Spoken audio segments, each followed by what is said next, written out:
ভোক্তা পর্যায়ে সাপ্লাই চেইনটা ঠিকভাবে কার্যকর করে দ্রব্যমূল্য নিয়ন্ত্রণের জন্য কোনো সমন্বিত বাজার ব্যবস্থা বা বিপণন ব্যবস্থা প্রচলনের কোনো ব্যবস্থা মাননীয় মন্ত্রী বা বাণিজ্য মন্ত্রণালয় নেবেন কিনা এবং নিলে তা কবে নেবেন?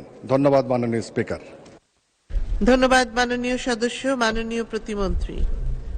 মাননীয় স্পিকার, আপনাকে ধন্যবাদ এবং মাননীয় সংসদ সদস্যকেও ধন্যবাদ।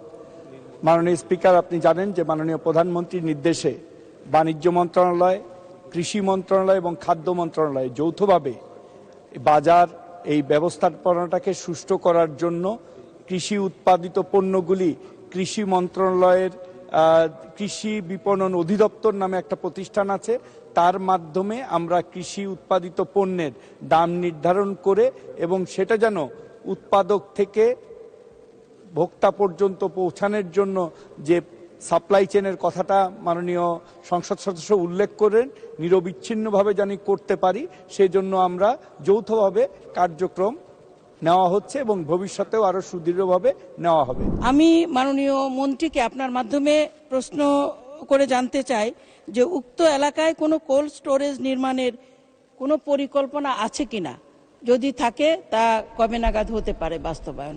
অনেক ধন্যবাদ মাননীয় স্পিকার। ধন্যবাদ মাননীয় সদস্য। মাননীয় মন্ত্রী। ধন্যবাদ মাননীয় স্পিকার। মাননীয় স্পিকার, আপাতত আমাদের 2টি কোল্ড স্টোরেজের ব্যাপারে আমরা পরিকল্পনা গ্রহণ করেছি। আগামীতে আমরা বিভিন্ন জায়গায় এই 2টি বাস্তবায়ন হলে এখান থেকে যে আমরা